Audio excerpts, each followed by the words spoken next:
Heartland Highways is made possible in part by Consolidated Communications, offering customers high-speed internet, phone service, and digital TV service packages that include high-definition channels, DVR, and hundreds of sports, movies, and music channels. More information on these services available at consolidated.com. Coming up on this week's show, we'll take you to a Charleston, Illinois home garden that's unlike anything you've ever seen. Larry Shobe has taken his rather ordinary residential lot and transformed it into a garden oasis. And speaking of oases, we'll take you to a historic place located practically in the heart of Indianapolis. It's quite unusual in that an estate of this size and caliber exists here in the middle of the Midwest. On the East Coast and even out on the West Coast, there are many large estates that have been well preserved, but out here in the Midwest there are very few.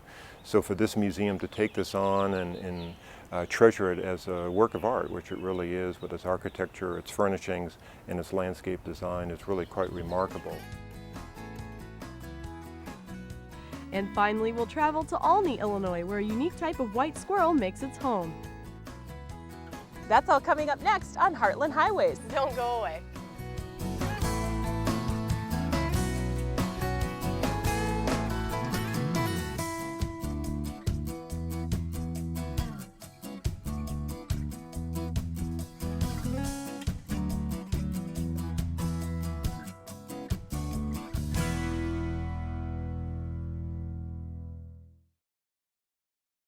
We're here today at the outdoor classroom at Eastern, located just behind our famous Old Main building. This is a great place to just kick back and take in the scenery, and one of the people that helps make this scenery here at Eastern so beautiful is Larry Shobe. Now, not only is Larry passionate about the plants here on campus, that passion is overflowed to his home garden, which is located just a few blocks away. I'm a gardener from the word go, I suppose. I'm a person who likes a lot of color, changing color throughout the season. And to me, I guess variety has always been the name of the game. My style is a little bit more like an English cottage garden, but I do my own thing. And here in Charleston, on limited ground, I break all my rules that I ever set in the past for myself. Just one look around Larry Shobe's yard and it's apparent this is not your average landscaping project. When he moved to this home in 1989, the yard pretty much looked like everyone else's. Over the years, Larry has transformed the two original lots and a third into a garden oasis in the city. Larry's training in gardening began at the age of 5, thanks to his great-grandmother. She taught me how to propagate plants from cuttings such as an African violet, cutting the leaf off and putting it in water, and coleuses, taking short stems of those, putting them in water and rooting them. I always had an inquisitive mind, and when I went to the woods, I was always looking at the trees, even in later years. Supposed to be mushroom hunting, and I didn't find as many mushrooms because I was looking up in the trees and watching them grow. His education continued by learning from other gardeners and on his own. Larry graduated from Eastern Illinois University with a degree in history, but it would be several years later that he would return to campus as university grounds gardener. The campus was a wonderful opportunity to work and to give back to the public. But then I suppose I always look at myself as a public servant, and that's how I thought in the beginning I would serve the public. Every year I've been here, we have created new gardens, and it's gotten a little much to keep up with now, but I guess we're just sort of addicted to doing things like that. You could say that Larry gardens by day and night. After he finishes his campus work, he returns to his home garden just a few blocks from the university. While many of us fellow gardeners consider gardening a hobby, Larry views it as a way of life. I noticed as a kid growing up that in America in particular, that people who had greenhouses never had time to keep up their private grounds. And I, who followed British horticulture, had every intention of living in a private garden. If working in horticulture meant that I didn't have the time to do it, then I wanted some other line of work. Larry's passion for growing things has resulted in a diversified and one-of-a-kind landscape. From early spring to fall, the garden unveils color and variety, starting with bulbs in the spring, followed by a vast peony collection. With so many types, the peonies are in bloom from mid-April to mid-June.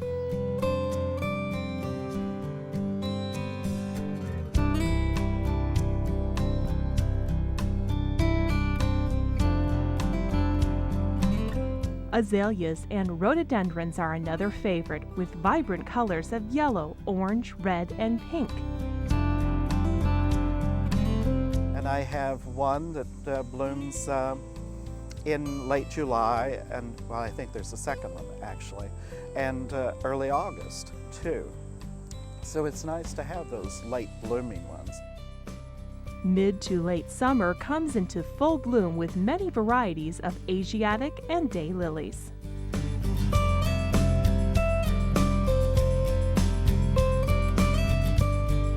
In addition to flowers, Larry also has a collection of specimen shrubs and trees. The Harry Lauder walking stick, it's very unusual. Its branches are corkscrew-like sometimes. Sometimes they make complete loops on their own. It's really interesting.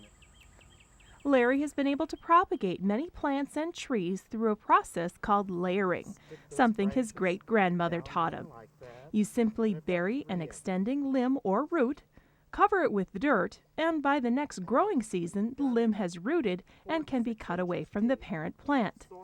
Layering, which doesn't work on every plant or tree, is a good method for propagating specialty or heirloom plants. You never have to worry about watering the plant unless the entire plant is threatened by drought. And so it's a lot less worry. You don't have to worry about the pot drying out that you got it in and things of that nature. While he's partial to perennials, Larry also likes some annuals, especially coleus. But these are not new plants. Every year he winters over most of his coleus. Many of the plants also make their way to gardening beds at Eastern. I've just always done that, and to me it goes with the job because I preside over a vast collection, Laurie.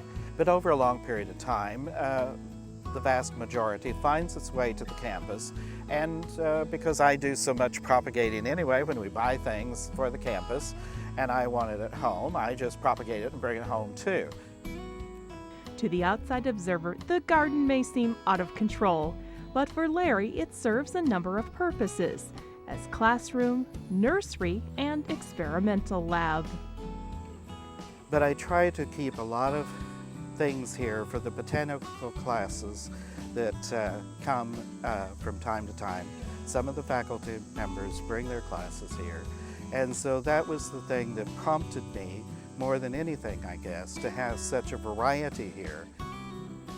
And I suppose that's something that the public, as they look in from the outside, find a little bit difficult to understand, maybe. I'm probably driven by forces that most people aren't driven by. It's just a way of life for me. It's not a hobby. I tell people it's not a hobby. I've been at it since childhood, but I love watching things grow. I love having changing color, and that's what drives me on.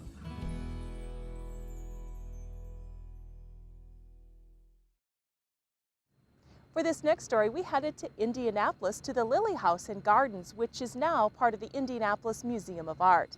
This getaway within the city offers visitors a chance to experience life as it was during the American country place era. During the late 1800s and early 1900s, well-to-do businessmen and industrialists constructed expansive country estates as weekend getaways. Here in the Midwest, one of the most notable and well-preserved examples still exists. Estate is really part of the country place era that began back in the 1890s and continued on until about the onset of World War II. And I think what makes this property so very special is that it's almost entirely intact from the way that it was built back in 1912. And it's an expansive property, some 26 acres in total, but has a wide range of types of gardens throughout, from the very formal to the very informal. Two Indianapolis families lived in the house. The Landons were the original builders and occupants of what they called Oldfields. Mr. Landon was involved in the Indianapolis Water Company, and he and a partner were looking for land that might have served as a reservoir, but later their interest became diverted, one might say, and they undertook a land development here on some of the highlands nearby, and this became the town of Woodstock. It was about 52 acres originally. Well, Mr. Landon chose to build in a sort of a simplified French chateau style. So you'll see it has some of those typical characteristics, the hipped roof, the projecting pavilions. At the time the house was built, it had a ground floor entrance that was combined with a stair tower in one of those projecting pavilions. And all those are characteristics taken directly from French chateau architecture. Once the house was completed, landscaping plans were underway that would eventually provide magnificent views from all directions. The initial layout of the property was done by a Scotsman, George McDougall, who worked with the Landon family, not only in this property, but a number of other ones here in the north side of Indianapolis. And he laid out just a general scheme of driveways and things to get the family to the house itself, but laid out the formal garden, somewhat like what we see today, but with some revisions later on. Designer Percival Gallagher, who worked for the well-known Olmsted Brothers landscape architects in Brookline, Massachusetts, was hired by the Landons to further develop the property and the gardens.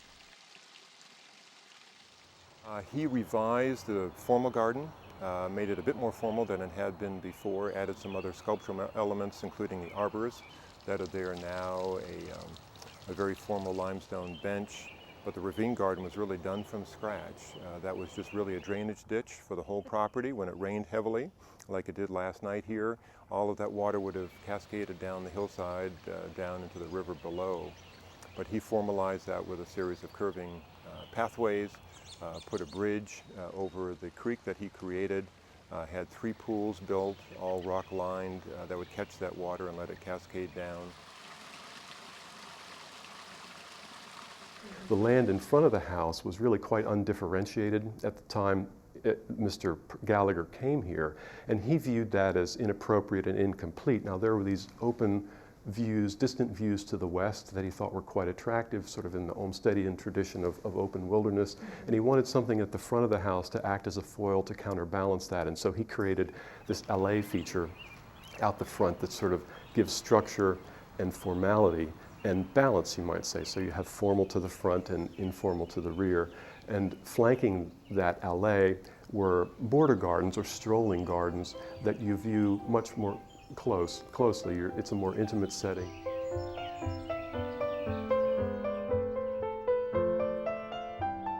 In the early 1930s, Hugh Landon sold the estate to J.K. Lilly Jr., grandson of Colonel Eli Lilly, founder of Eli Lilly Pharmaceuticals. No, the Lillys became the stewards of the landscape that the Landons had built and maintained it, but didn't really change it dramatically. There were some areas where they made additions. You know, there were other buildings that were built on the estate and then smaller landscapes developed around them. But the landscape around the Oldfields residence remained much as Gallagher had designed it. Mrs. Lilly passed away in 1965 and Mr. Lilly the following year. The estate and its furnishings were donated to the Art Association of Indianapolis by the Lilly children. In 1970, the estate opened to the public as a museum space for the newly renamed Indianapolis Museum of Art. Today, the IMA campus of 152 acres includes the primary museum building and art galleries, the Lilly House, surrounding gardens, and more. We think that it offers a visitor an opportunity to have different sorts of experiences at their IMA visit, or different sort of rhythms to an experience. Perhaps someone would go to the main museum to see an exhibit or to see the permanent collection, and then feel like it might be refreshing to have a walk in a garden, say, or to have the opposite, visit the house, visit a garden, and say, you know, I'd like to see what American paintings were like from that time period. So we think it really offers visitors a way to vary their experience. An extensive restoration of the Lilly House was completed in 2002, which brought the home back to its 1930s appearance. Visitors who tour the home today will find 8 furnished historic rooms on the main level. We're fortunate to have the majority of the furniture in the house actually to have belonged to the Lilly family. And of course, at the time the art museum accepted the gift in the 1960s, the house was furnished, and so many of the things transferred directly into the museum's collection. The upper level offers interactive and historical displays. Throughout the home are incredible views of the gardens and the landscape. And as you go through the house, almost everywhere you look, there's an axis that you can look out upon. The library with its view off to the formal garden, very importantly, that view out the front door or from the family's bedrooms up on the second floor, looking down that grand alley, down at the fountain beyond, really spectacular views. And even out the back side, looking down as Mrs. Landon and Mrs. Lilly later on look down into that ravine garden. To me, it's one of the best views from the whole property. What started as a country getaway for 2 families is now a treasured jewel for everyone to enjoy. The gardens and grounds are open daily from dawn to dusk, and admission to the IMA Gallery and Lilly House is free. It's a must-stop for any nature, art, or garden enthusiast. Well, people who come to visit have the opportunity to see what that sense of integration between architecture and landscape was during the American country place era, when many, many wealthy Americans built properties with highly developed landscapes. And so you can see this aesthetic of combining different garden experiences, of combining different architectural styles within this large type of setting. It's quite unusual in that an estate of this size and caliber exists here in the middle of the Midwest. On the East Coast and even out on the West Coast, there are many large estates that have been well preserved, but out here in the Midwest there are very few. So for this museum to take this on and treasure it as a work of art, which it really is, with its architecture, its furnishings, and its landscape design, is really quite remarkable.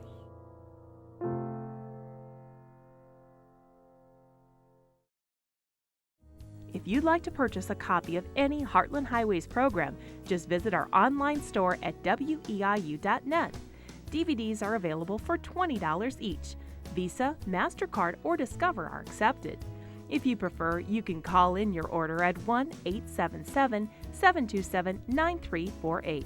Just let us know what show you're interested in by mentioning the story name or the person featured in the show. Please allow 4 to 6 weeks for delivery. Our campus is filled with hundreds of trees, which means hundreds of squirrels. In this next story, we're headed to Olney, Illinois to see a different type of squirrel. It may be one you've never seen before. The sign pretty much says it all. Welcome to Olney, Illinois, home of the white squirrels. White squirrels, you may be thinking? Well, here's a little more about them to fill you in on this small town's unique phenomenon. They are eastern gray tree squirrels that are albinos, and their eyes are pink. Even when I get them when they're tiny, tiny babies, I can tell if they're going to be a white squirrel because their little fingernails are white. And even if they don't have hair on them, you know if they're going to be an albino or not. That's Belinda Hinton. She works for the city of Olney and is their resident squirrel expert. Belinda rehabilitates and raises white squirrels at her home, as well as educating others about them and giving tours. You might say she knows almost everything about white squirrels. But one thing you might be wondering is how these squirrels came to Olney. Belinda knows that too. White squirrels originally came to Olney in 1902, and they were brought about. A farmer or a person that lived out in the county was out hunting and actually happened to see a couple of white squirrels. And he ended up trapping a couple, took them home, and thought they were so interesting, he was telling the people in town about them. And a local tavern owner by the name of Jasper Banks said, you know, that sounds really neat, bring him in, I'd like to see him. Well, he ended up buying him and putting him on display at his tavern or his saloon at the time, because he thought it'd be really good for business to lure people in to see these white squirrels. And the townspeople were very curious about them, came in to see them, but after a while they got concerned that the animals were being caged for so long, so they asked for them to be released. They were released here in town, and as they were being released, a fox squirrel attacked one of the two white squirrels, and they shot the fox squirrel, so the one remaining white squirrel stayed in the woods. Well, luckily, she had some babies that in the near future, a few weeks later, and the population started springing up from there, and that was in 1902, and here we are in 2009, and our population is doing well. The population of white squirrels, which is somewhere in the 130 range annually, is calculated and tracked thanks to a tradition that takes place each year over 3 weekends in October and has been going on for over 30 years. The squirrel count happens each year the second, third, and fourth weekends of October. It's been going on since 1977. Actually, a couple of years got missed in there, so this is our 31st count this year in 2009. And what we do, we divide the town up into about 34 sections, and each counter goes out with a map, and they walk their area and describe where they see the squirrels. They mark them down on their map, and when they are done, they come back to a central location and we tally those results. They've been kept on a spreadsheet for the last 31 years, and since it's done for 3 weeks in a row, we average those 3 weeks for one official number each year. We look at the number of gray versus the number of white, and we look at the ratio. This was started in 1977 by John Stencil, and he was a biology teacher here at OCC, Olney Central College, and he started his interest in the squirrels way back when he came to town, and he continued the interest until he retired a few years ago, and I still send my results to him to have him look at them and evaluate them and give us some suggestions. Volunteers tally white, gray, and fox squirrels during the count, as well as cats, squirrel nests, and feeders, which are all marked on a map of their section of town. Jean Weber, a regular volunteer, says the count is a great excuse to get outside on a fall day. It's a nice way to get out on fall mornings, get some exercise. We have dogs, so we always take along our dogs who help us at least find the cats. And we've been matched with a little brother, as a big brother, big sister kind of match. And so as long as we had that match, our little brother went along with us to do the count too. The annual squirrel count is a great time to get out and see the city's furry friends, but Belinda says they're around all year. They're easiest to spot in the morning between 7:30 and 10 a.m. or early in the evening. And if you can't spot one on your own, don't worry, Belinda won't let you leave town without making sure you got what you came for. If somebody wants to see a squirrel, white squirrels in particular, they're more than welcome to come to City Hall. I'm there Monday through Friday, and I have maps and brochures that I'd be glad to give them and point them in the right direction. If they would happen not to see a white squirrel while they're in town, I don't want anybody to come to Olney and not see a white squirrel. So I do have some at my house. I would be glad to take them and show them and tell them our story. Thanks for joining us this week. Kate and I would like to encourage you to visit our university's garden oasis. The campus gardens and grounds are always open to the public and make for a great garden walking tour. Some of our favorite sites on campus include the gardens behind Old Main and the campus ponds and walking path, especially in the spring when hundreds of daffodils come into bloom. Don't forget to check out the Toot Greenhouse Gardens too. They change from season to season. In addition to gardens, EIU also has a great collection of unique and specimen trees. Of course, everyone's favorite is the historic bur oak. It's located right next to our old main. Heartland Highways is made possible in part by Consolidated Communications, offering customers high-speed internet, phone service, and digital TV service packages that include high-definition channels, DVR, and hundreds of sports, movies, and music channels. More information on these services available at consolidated.com. Tree Place era. And it's raining out. Okay. So my hair. Good. Okay. Hopefully. That's good. A few raindrops, but Yeah. okay. Raindrops keep falling on the head.